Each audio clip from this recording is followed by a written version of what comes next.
Welcome students. आज हम worksheet number 15 करेंगे। इंग्लिश सब्जेक्ट की ये वर्कशीट है क्लास 8th के लिए। डेट है 16 नवंबर 2020। जो दिल्ली के गवर्नमेंट स्कूल के स्टूडेंट्स हैं उनके लिए ऑनलाइन टीचिंग लर्निंग एक्टिविटीज़ आजकल चल रही हैं, क्योंकि स्कूल बंद हैं पूरी तरह से अभी।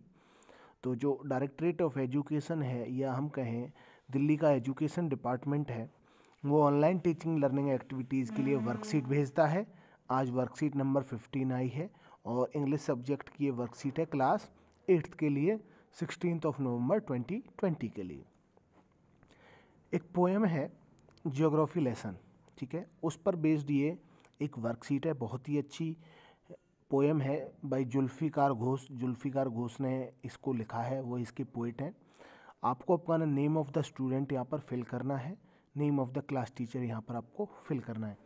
Again I am telling you कि जो ये पोएम है इसको आपको अच्छे से समझना है पहले, ओनली देन आप जो इस पर बेस्ड क्वेश्चन है उनको सॉल्व कर पाएंगे, ठीक है। So I request you to watch this video very carefully. Given below is a poem written by the perspective of Zulfikar Ghosh की एक पोएम दी गई है और उसमें अपनी जो विचारधारा है जुल्फ़िकार घोष ने वो दिखाई है। तो जो इसके पोइट हैं आपको याद रखने हैं। पोएम ज्योग्राफी लेसन के पोइट कौन है? Zulfikar Ghose. Who is observing city from above, जो एक शहर को, शहर को आकाश से देख रहे हैं। Seeing it seated in a jet plane, और वो एक जेट प्लेन में बैठे हुए हैं एक सीट पर, और अपनी जो विंडो है उससे जो शहर है उसको देख रहे हैं। तो उनको जो नज़ारा दिखाई देता है वो इस पोएम में वो बताते हैं। ध्यान से अच्छे से समझें, क्योंकि जो क्वेश्चन इस पर बेस्ड पूछे हैं बाद में, वो जब हम पोएम को अच्छे से पढ़ लेंगे तभी हम बता पाएंगे। How does a city look when we see it from a great height, कि जब हम एक शहर को काफ़ी ऊंचाई से देखते हैं तो वो कैसी दिखाई देती है। सबसे पहले ये क्वेश्चन जो है पोइट पूछता है तो स्मॉल दिखाई देगी ऑब्वियसली। जब हम बहुत ऊपर जाएंगे तो जो शहर है वो छोटा होता हुआ चला जाएगा। हो सकता है बहुत से बच्चे जो स्टूडेंट्स हैं मेरे अभी जो इस वीडियो को देख रहे हैं एरोप्लेन में बैठे हों और कुछ बैठे हों, बट एक आइडिया आप लगा सकते हैं कि जैसे जैसे हम आकाश में, स्काई में ऊपर जाएंगे तो जो शहर है वो छोटा दिखाई देगा। इसके अलावा क्लियर भी दिखाई देगा। जो शहर है वो थोड़ा सा, जैसे अब हम नीचे रह रहे हैं तो आसपास हमारे गंदगी भी दिखाई देती है और बनावट है उसकी टीढ़ी मीढ़ी भी हो सकती है, पर जब हम ऊपर से अपने शहर को देखेंगे काफ़ी ऊंचाई से तो ये हमें क्लियर भी दिखाई देगा, ठीक है। दोनों ही आंसर यहाँ हो सकते हैं। देखिए, रीड द फॉलोइंग स्टेंजाज, जो स्टेंजाज दिए गए हैं उनको पढ़िए। Answer the question that follows, और जो क्वेश्चन बाद में आएंगे उनको हमें सॉल्व करना है, बताना है। When the jet sprang into sky, कि जब जो जेट है यानी कि जो एरोप्लेन है या जेट प्लेन है वो स्काई में ऊपर जाता है, आकाश में ऊपर जाता है। इट वॉज क्लियर, ये बिल्कुल साफ था। वाई द सिटी, कि जो शहर है, हैड डेवलप्ड, डेवलप का मतलब होता है विकास होना, had developed the way it had, seeing it scaled 6 inches to the mile, ठीक है। तो ये क्या कहता है कि जब जो जेट है sprang into the sky, आकाश में ऊपर जाता है, it was clear, ये बिल्कुल साफ था कि जो शहर है वो किस तरह से डेवलप्ड हुआ है, बिल्कुल।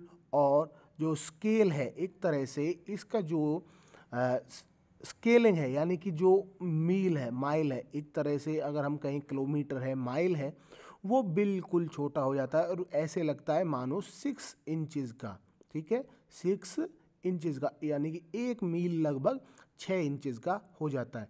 जैसे आप देखोगे कि बहुत लंबा रास्ता है और जब हम ऊपर से उसको देखेंगे तो वो रास्ता छोटा हुआ दिखाई देता है। देयर सीम्ड एन इनएविटेबिलिटी, और एक क्या चीज़ दिखाई देती, इनएविटेबिलिटी। इनएविटेबिलिटी का मतलब होता है जिस चीज़ को हम टाल ना सकें, जिसको रोका ना जा सके, ठीक है, जिसको टाला ना जा सके, टाला ने जा सके, inevitable.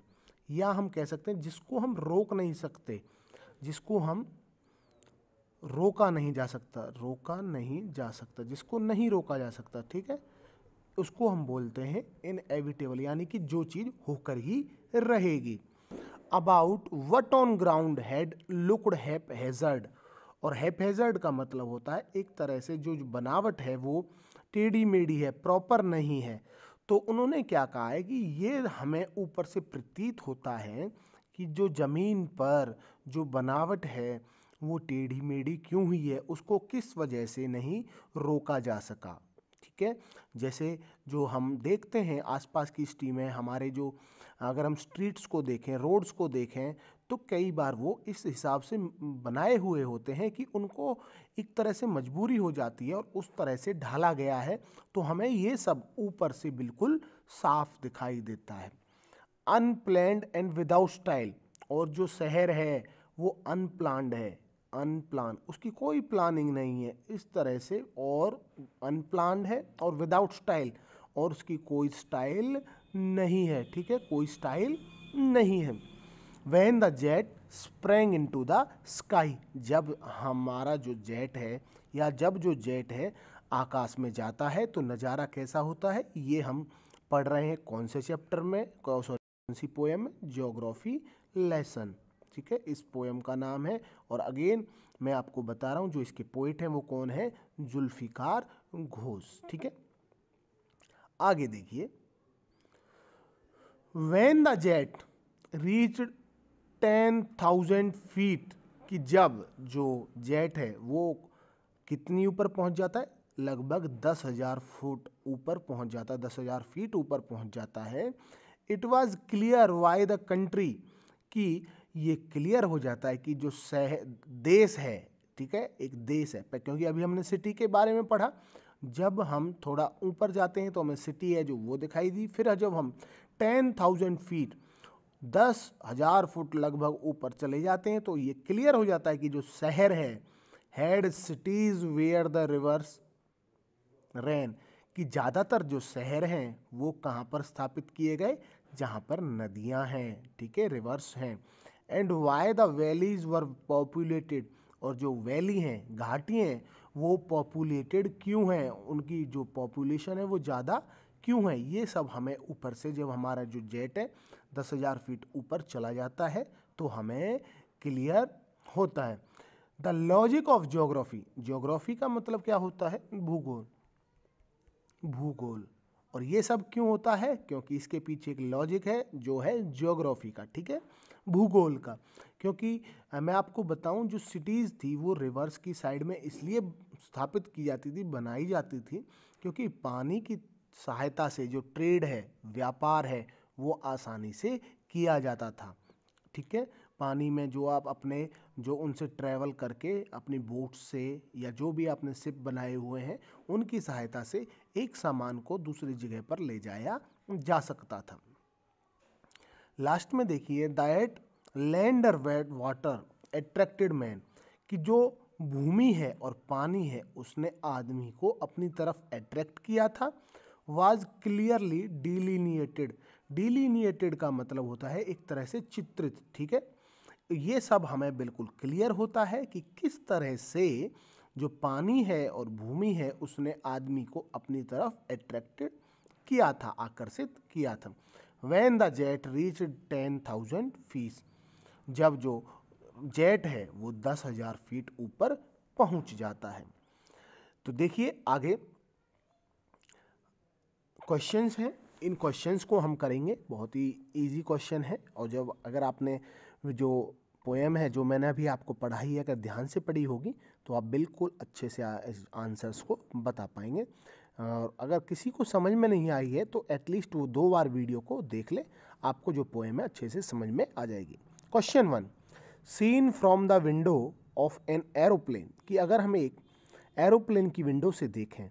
The city appears, city किस तरह की दिखाई देती है, हमें मार्क करना है जो आंसर सही है। तो देखिए एज हैफेजर्ड एज ऑन ग्राउंड, कि क्या जो अगर हम विंडो को जो है एरोप्लेन की उससे देखें तो जो हमें जो शहर है वो हैफेजर्ड एज ऑन ग्राउंड, कि ज़मीन पर जिस तरह से जो सिटी है वो हैफेजर्ड यानी कि थोड़ी प्रॉपरली जो है प्लान या विदाउट स्टाइल जो दिखाई देती है, ऐसी दिखाई देती है क्या, नहीं। तो इसका जो ये आंसर नहीं होगा। As neat as a map, और बिल्कुल साफ दिखाई देती है जैसे मैप है, या एज डेवलप्ड एज नेसेसरी, या ज़रूरत के हिसाब से जिस हिसाब से वो बनाई गई है उस हिसाब से हमें ऊपर से दिखाई देती है। तो इसका जो आंसर होगा आंसर थर्ड, ये बिल्कुल सही है। और नीट हमें क्लियर भी दिखाई देती है, ठीक है, ऊपर से हम जब देखते हैं तो क्लियर भी दिखाई देगी, second and third. Which word in the stanza means which can not be avoided, ये पूछा है स्टेंजा में कि which can not be avoided, जिसको रोका ना जा सके, जिसको टाला ना जा सके, उसके लिए एक वर्ड यूज हुआ है, वो क्या है, इनएविटेबल और हैफेजर्ड। तो मैंने अभी आपको बताया था इनएविटेबल का वर्ड मतलब होता है which can not be avoided, जिसको टाला ना जा सके या जिसको जो हम रोक नहीं सकते, यानी कि जो चीज़ होकर के रहेगी। What did attract the man, आदमी को किसने आकर्षित किया था, सिटीज़ ने, शहर ने, कंट्रीज़ ने, लैंड एंड वाटर, या हिल्स एंड वैलीज़। तो इसका जो आंसर है अभी आप यहाँ देख सकते हो, the land and water attracted the man. तो जो लैंड एंड वाटर है ऑप्शन सी इसका सही आंसर होगा। From a certain height a mile got reduce to dash inches, कि अगर हम एक सर्टेन हाइट पर जाएं जेट में तो जो माइल है वो कितने इंचेस का हो जाता है, 6 का या 8 का, ये अभी हमने पढ़ा था यहाँ पर, देखिए 6 इंचेस टू द माइल। तो इसका आंसर जो सही होगा वो क्या होगा, 6 इंचेस। ये क्वेश्चन आंसर आपको अपनी नोटबुक में करने हैं, और जो वीडियो है इसको एटलीस्ट 2 बार वॉच करें, जिससे आपको 2 टाइम्स वॉच करें, आपको अच्छे से समझ में आ जाएगा। What was clear when the jet reached 10,000 feet height, और बिल्कुल क्या क्लियर था जब जो जेट है 10,000 फीट ऊपर पहुंच जाता है। तो क्या क्लियर था कि जो ये क्लियर था 10,000 फीट ऊपर पहुंच जाता है कि हैड जो it was clear why the country had cities where the river ran and why the valleys were populated. ये आंसर है क्वेश्चन 5 का। यहाँ से it was clear why the country had cities where the rivers ran and why the valleys were populated. ठीक है, ये answer है question 5 का, ये आंसर है। ठीक है, लास्ट में है कोविड एप्रोप्रिएट बिहेवियर मैसेज दिया हुआ है, keep maintain physical distance of 6 feet and 2 yards, 2 गज की दूरी या 6 फीट की जो फिजिकल डिस्टेंसिंग आपस में बना करके हमको रखनी है, जिससे हम कोविड जो है उसको फैलने से रोक सकते हैं। होप करता हूँ वीडियो आपको पसंद आया होगा। प्लीज़ वीडियो को लाइक करें, शेयर करें, चैनल को सब्सक्राइब करें। Thanks for watching the video.